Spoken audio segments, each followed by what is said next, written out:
Halo semuanya, perkenalkan saya Gideon Emanuel dari kelas Peteorologi A, kelompok praktikum 3 dari Geologi U 2019. Pada saat ini saya akan memaparkan laporan praktikum peteorologi acara ke-10 yaitu deskripsi dan klasifikasi batuan metamorfoliasi. Langsung saja kita masuk ke sampel pertama. Di sampel nomor 1 bisa kita lihat dia memiliki warna yaitu abu-abu keputihan dengan teksturnya yaitu pilit dan struktur kingbang. Komposisi mineralnya dapat kita lihat di sini memiliki mineral felsic yaitu kuarsa sebanyak 50%, feldspar sebanyak 20% dan muscovite sebanyak 30%. Jadi dari sini nama batuannya bisa kita buat yaitu menjadi kuarsa, feldspar, muscovite, pilit dengan klasifikasi yaitu qualifers yaitu kuarsa, feldspar, dan muscovite dan root name-nya itu pilit. Lalu kita bisa masukkan ke dalam spesifikasi namanya dari komposisi sama morfologinya yang tadi kita dapat, dia itu tergolong ke dalam rock name pilit. Pilit ini memiliki resa yaitu tipe batu metamorf yang berfoliasi yang terbuat dari batu sabak yang termetamorfosis lebih jauh dan menyebabkan mika putih berbutir sangat halus menjadi memiliki orientasi tertentu.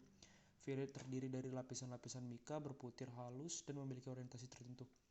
Kegunaannya yaitu pilit digunakan sebagai bahan isolator atau isolasi elektrik dan bahan bangunan.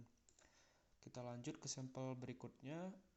Dia memiliki warna hitam keabu-abuan dengan tekstur secitose dengan struktur kingband.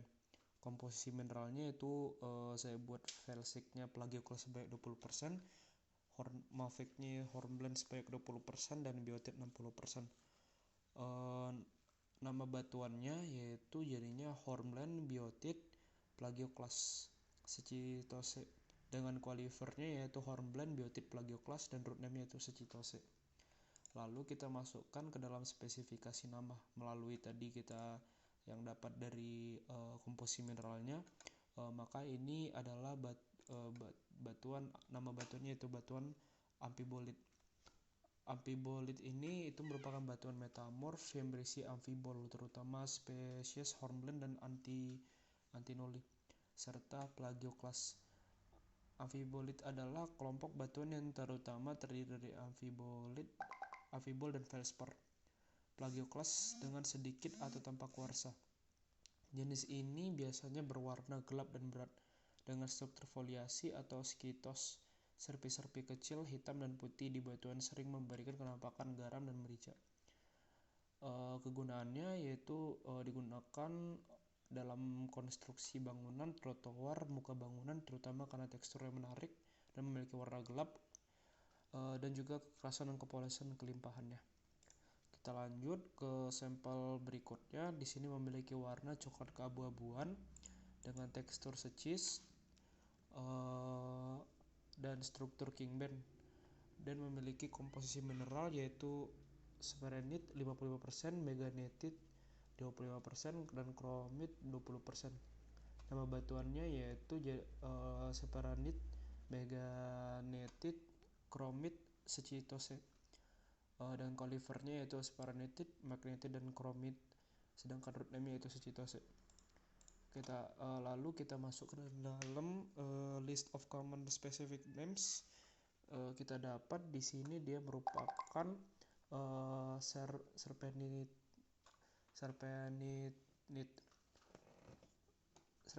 Serpentinite ini adalah batuan yang terdiri dari satu atau lebih mineral kelompok serpentinite. Mineral dalam kelompok ini dibentuk oleh serpentinisasi, hidrasi, dan transformasi metamorfik dari batuan ultrabasah yang berasal dari mantel bumi. Memiliki kegunaan yaitu sebagai bahan pembuatan pupuk, sebagai bahan bangunan, pengeras jalan, dan lain-lainnya. Kita lanjut lagi ke sampel berikutnya. Dia memiliki warna hitam dengan tekstur salty dengan struktur kingband. Komposisi mineralnya itu felsic yaitu kuarsa 30%, muscovite 45%, mafic yaitu biotit 25%. Jadi nama batuannya itu kuarsa, muscovite, biotit, slati. Dengan qualifernya itu kuarsa, muscovite, biotit dan root name-nya yaitu slati. Lalu lanjut kita masukkan ke dalam list of common specific names, kita akan mendapat yaitu merupakan nama batuannya yaitu slate. Slate ini yaitu batu sabak, itu batu metamorf homogen yang berbutir halus yang berfoliasi dan berasal dari batuan asal merupakan batuan sedimen bertipe RP yang terdiri dari lempung atau abu vulkanik yang mengalami metamorfisme regional berderajat rendah. Ini adalah batu metamorf foliasi yang berbutir paling halus. Kegunaannya itu sebagai atap, ubin lantai, dan konstruksi bangunan. Kita lanjut ke sampel berikutnya, yaitu dia memiliki warna hitam kehijauan dengan tekstur gneiss dengan struktur lipatan. Komposisi mineralnya yaitu hornblende 40%, biotit 10%, kuarsa 30%, albite 20%. Dan dengan nama batuan yaitu hornblende, biotit, kuarsa, albite, gneissose. Dengan kolifernya itu epidot, klorit, kuarsa, albite. Dengan root name yaitu gneissos. Dari situ kita bisa membuat spesifik namanya yaitu milonit.